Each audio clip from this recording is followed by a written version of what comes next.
right, and we are back again at the Hairpin Art Center here in Logan Square, Chicago. I am sitting here with Melody, president of the Hairpin. It is a nonprofit art center, and we're just kind of going to talk about it, and I'd love to know more because I've had such a good experience here. Okay. So how are you doing today? Oh, I'll say with your mic. Try to keep it at a consistent distance from your face. Will do. Well, Melody, how are you doing today? I'm doing well. I'm doing really well. Where- I'm just getting back from vacation. Where were you? So I went to Yalepa. I don't know where that is. Yalepa is in Mexico. It's about an hour south of Puerto Vallarta. Ooh, okay. So you fly into Puerto Vallarta, and then you take a boat to get there because there are no no paved streets, there's no cars, no hustle and bustle, nothing like that. So I am in primo relaxation mode right now. I can tell, and I appreciate it. I had such a tough time getting out here today, but we were just speaking to Katie, who I know is a partner of yours. She rents the space from you for Rhythm Sanctuary, and she really helped me get a lot more present and relaxed. So tell me about Hairpin. What are you guys trying to do here? Like, what's your mission? Well, our mission is about supporting artists, Chicago artists. We really want to eradicate that whole romantic kind of viewing of artists, of eradicating the view of the starving artist. We want to make sure that people feel empowered. We want to make sure that they feel free. They want to make sure that they have access to the space. And at the end of the day, they could thrive in their day-to-day lives doing art. I really love that because, it's kind of cliche to say that art is an undervalued part of our culture because on the one end it is, and on the other end, for a select few, it's like so incredibly valued, like at least monetarily, Yet, art is the presence of our heart and our genius here manifested in the world. It is, to me, it's like the human touch on the world. And it's just so great to give people who are, because I was born into this world. I think we're kind of born into this world with a certain set of talents and general faculties. And obviously we can grow from there. Right. But, I was not born in here as an artist. Like, I was very grateful to a couple sip and paints. Oh, boy. Oh, yeah. They were very patient. And I was like, I can't believe I even made that. Yeah. And some people are just like casually, doing these things. Or they're putting in a lot of effort to creating these things. And it's such an important part of our culture. So where do you see that? What is the role of art in the human experience, like in the human culture? I mean, it's everything. It's absolutely everything. And it's just the same way that math is everything, and they go hand in hand. Math, the sciences, the arts, everything. It's down to our human design. It's in every intricate nuance of everything that we do every single day, and it just brings the depth and quality of the vibrance of your life. Without art, it's very dull. Just to turn things a little relevant spiritually, since we're on a spirituality podcast, it's kind of interesting because one thing I've noticed as if I'm doing some sort of practice or program and it's working, one of the things I think that spirituality does is it's supposed to raise your consciousness, which is super hoodoo and can be like a really played out thing. But I've noticed over the years that there are these certain symptoms, you could say, that happen as you get really in touch with yourself or really involved with a practice, or there's just sort of these little doors that open for you. And one of the things that I have learned several times is that as I'm entering a space that feels a bit more spiritual, I notice how beautiful things were. And it's like you can look at and I'd look at the same thing in a different state, and I don't even see it. And for me, a big one is clouds. And it's like I'd look at the clouds trying to find the beauty, and I don't see it. And then, right now I'm doing a Course in Miracles, which is highly recommended, super awesome. And eventually I started noticing the beauty of the clouds. And I think that art is so important because it's a human, I think beauty and the highest parts of ourselves kind of go hand in hand. Mm-hmm. And obviously art is like one of the primary human vessels for beauty in the world. Mm-hmm. You know? What do you think is like the relation of art and beauty? I think it comes down to connectivity, at the end of the day. And I guess it just intertwines with spirituality also, is because as you create art, you're pouring yourself into it, but you're understanding how you fit into the world, you're understanding how you fit into your surroundings, like, how you navigate the world and how you fit in, because at the end of the day, all we want is to belong somewhere and belong with each other. And your higher consciousness and all of that, at the end of the day, ultimately it's connecting to the person next to you, and it's how we connect to one another. And in expressing yourself, you're able to show yourself, and the greater amount you can show yourself, you can open yourself up to other people, and it allows just for understanding. Yeah, that. Do you think it's also like, as much as it's an expression of like exactly what you said, and I forget how you said it, but it's also how you see the world? Absolutely. It's like, it's really this incredible thing where you take your, I don't know if you're into much like metaphysics or stuff, but they talk about like, or certain like psychology, self-help things, they talk about how, the subconscious mind like thinks and sees things in images. I think some people are into that kind of thing. And maybe there's some truth to it. But what I do know there's truth to is that we see a certain image and we feel a certain image of things in ourselves. And so art is kind of like this amazing thing where I take what's inside of me Mm-hmm. and I make it real so that you can see it. Words they kind of fail in a way because it's just. Yeah. Yeah, there's that one line that's, in sympathy cards, they're like, words can't express. Yeah. I hate that line so much, Yeah. because words can express, but you Uh-huh. just have to find them. But if you have an art, a movement, or an exhibit, or you can put a collection of images together, or motion, or light, or whatever your preferred media is. It just sometimes it's able to really release that big emotion that you have. Yeah. It's. Would you say that art in some ways is what's inside of us coming out? Hmm. Yeah, I think so in a lot of ways, and I think that sometimes you don't know what to do with a lot of those emotions, especially when you live in an urban environment, like Chicago. There's a lot of interference, there's a lot of stuff to just take in all the time, and sometimes you need a way to negotiate all of that and just kind of figure out what you're really feeling and really thinking, and it just really helps get rid of some of the interference and figure out what you're really feeling and you're really thinking. So would you, I mean, this is kind of like a simplistic opinion because I think a lot of people already agree with this. But but you would say there's a sort of a therapeutic aspect to art. I do. I've been practicing hot yoga for about 25 years. Oh, I love hot yoga. You do? I love hot yoga. I love myself some 26 and 2. Oh, yeah. Yeah. And one of my favorite lines is, your mind is slippery. And so that is why you practice, because you are compelled to slow down. And when you have to stop and create something like art, you are compelled to slow down. And you really can find those thoughts that are really important and prune out the things that don't matter.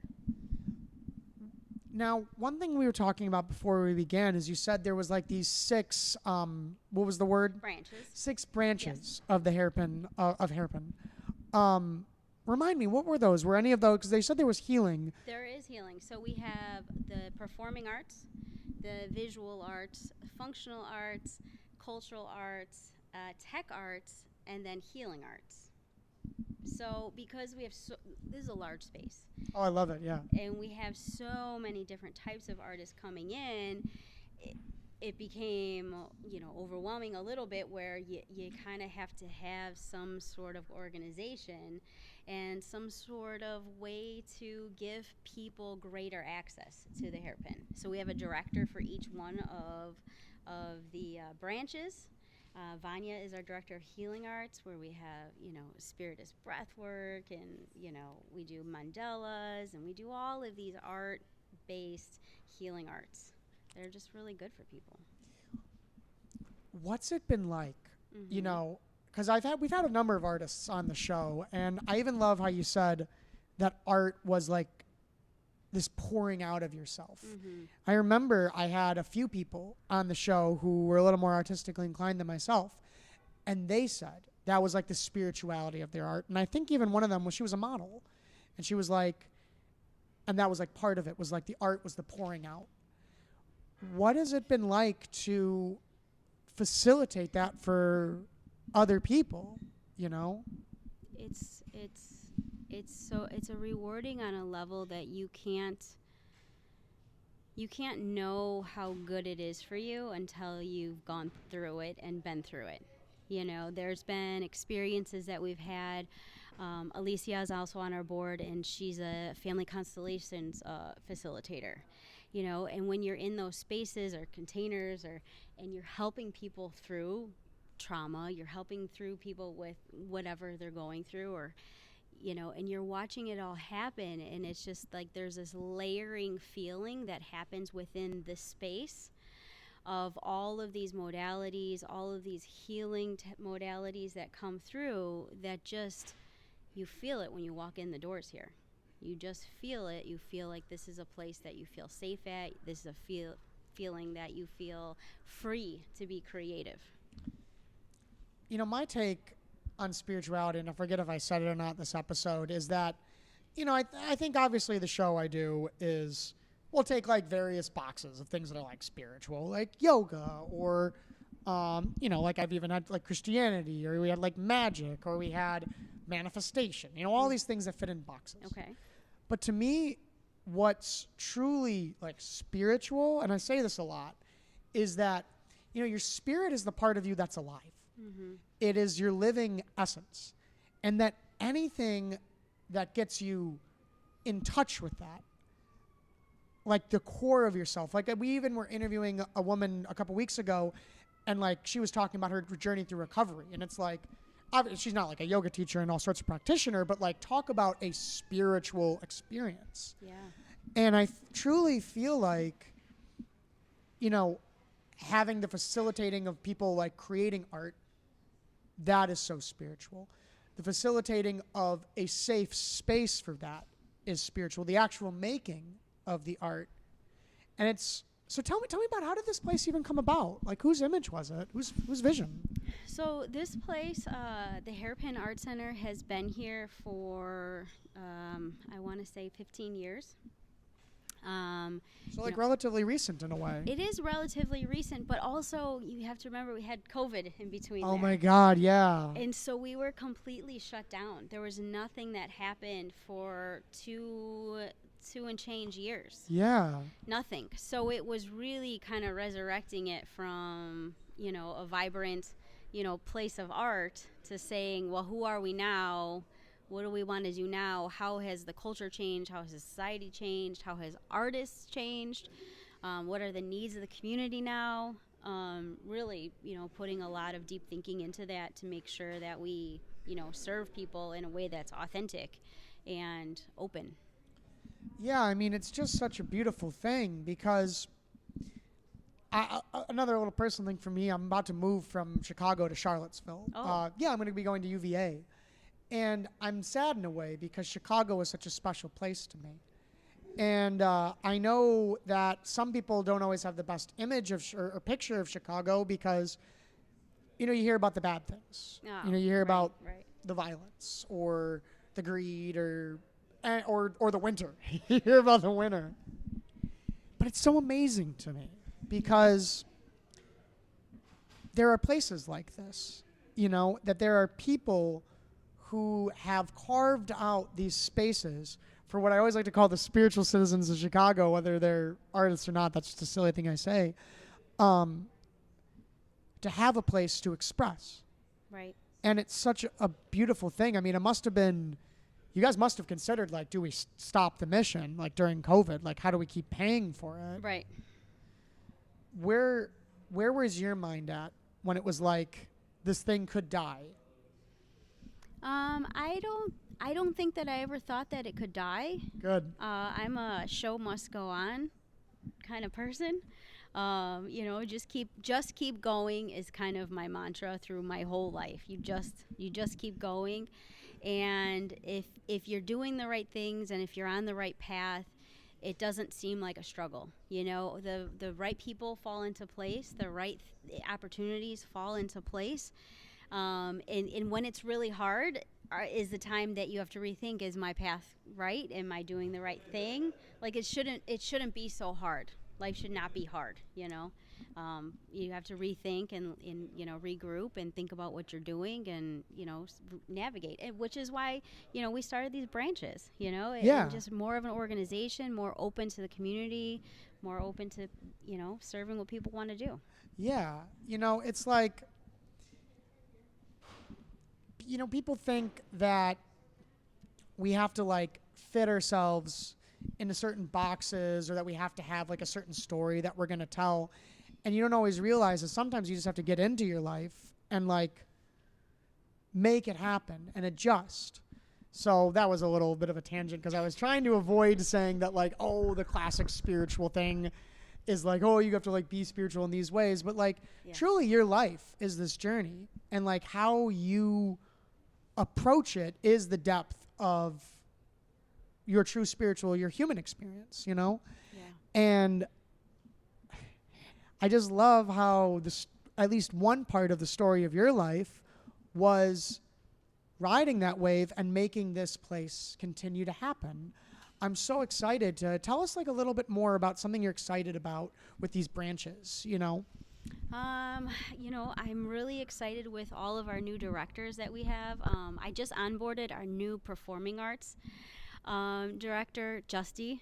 Amazing. Has experience, with Cirque du Soleil and Blue Man Group, and just has these phenomenal ideas of, really lighting up our performing arts branch. We have a beautiful stage, so I just can't wait for new performances. We talked about building a flamenco stage right in the middle of our hairpin, and having seating kind of all the way around it, and having like kind of a that's beautiful. Yeah, beautiful flamenco dancing performances, and the sky's the limit. The sky is really the limit. So I mean, that is what I'm most excited for. Where my new director is going to take us into 2025, 2026, and so on. I just want to apologize. I feel like a little disjointed in this interview, but like okay. Sometimes the life is just what it is. But so one other question I want to ask before we start like wrapping up is, what advice can you give to any person who's out there and they feel like they have that spark in them? They want to create art in some way, anyway, but maybe they don't know how to get what's inside of them out. What advice can you give them on like how to make that happen?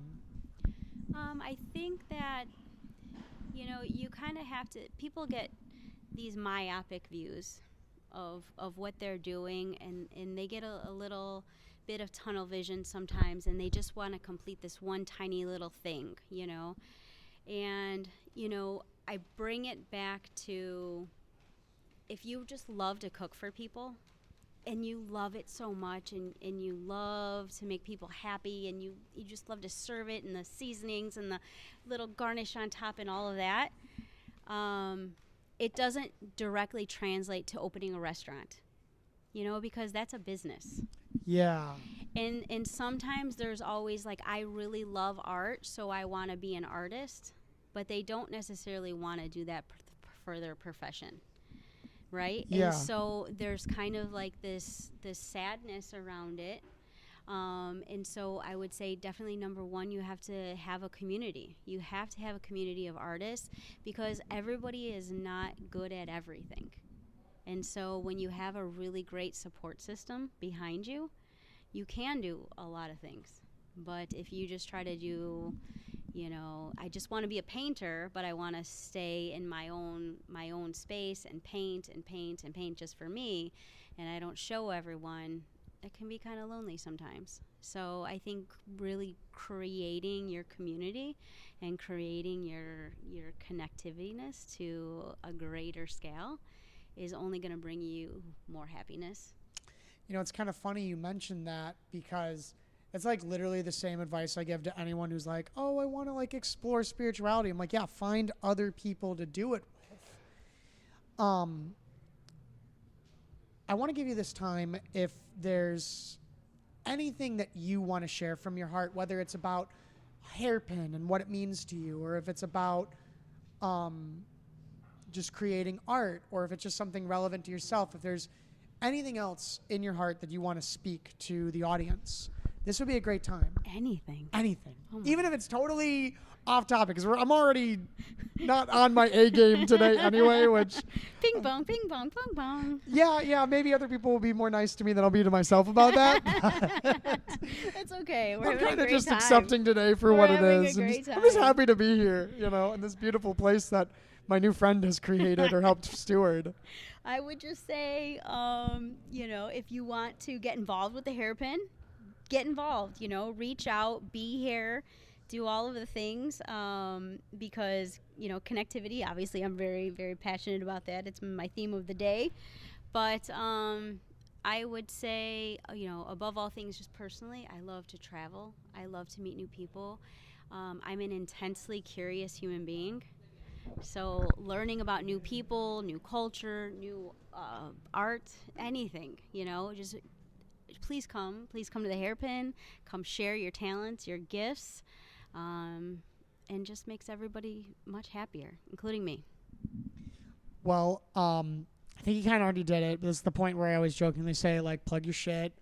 Remind our viewers, like, the 6 branches, just so that in case they missed it the first time, Sure. and they're like, I want to get involved in that or that. Just like, and if there's any other, like, social media pages or other services they might want to look at, you know, this would be a good time to Sure. make sure they know that real clear. We have 6 branches. Enki is our secretary. He's around here somewhere. He is. He's been helping out a lot. Yeah, he's been helping He's been out. helping out a lot. We've not today's episode brought to you by Enki at one level. Thank you so much, Enki. He is. He's a liaison for the tech arts. Trevor is the director of that. They have Signals and Pixels every Tuesday night. Sometimes I walk into what they're doing. Can I tell you a little story? Yeah. Okay, so I am usually here Monday and Wednesdays, but sometimes I pop in on Tuesdays because what they do is pretty cool, right? And so there was a gentleman here who was working with orthopedics at Rush, you know, and they have these little foot pads that go in the bottom of their shoes. And he reprogrammed them some way. He was also a dancer. So he reprogrammed these orthopedics that are there to help people rehabilitate, and they made noises. So as he was dancing, and the pressure where he hit his foot to the ground, or the direction, made different noises. So as he was dancing, he was creating his own music. I love it. And I'm like, what? Yeah. So in a nutshell, I mean, that's kind of tech arts, you know. It's like, it's so cool, you know. So they say, get your geek on. Yeah. So that's tech arts. We have culture arts. Cultural art is also fantastic. It's just art for celebrating culture. So whatever art you do that amplifies and just shows love to a culture, that's what it is. They put on a retro night every single month. So we're having one this Saturday. You should come. I might. You should come. I'll get you some free tickets. I might have to So take you up on it's that. so we have a theme every time. It's 1979, and it's disco. So on July 12th in 1979 was Disco Demolition. Uh-huh. Do you know what this is? I do not. Oh, well. I should. My mom was so into disco, and I wrote a book about her life. Well, at the end of disco, everyone hated disco. Uh-huh. And so everyone went to the ball game, and Steve Dahl, the DJ, and they blew it up, like with dynamite on the field, and set everything on fire, and the games were canceled, and, you know, all of these things happened, and it was like the death, they called it the death of disco. So our theme is Disco Resurrection on Saturday night, you know, because it was kind of like, we're like all back with, you know, the love and peace of disco. And that's part of the cultural arts branch. That's the cultural. Then when we have visual art, which you can see the visual arts up here. We have performing arts that I talked about briefly.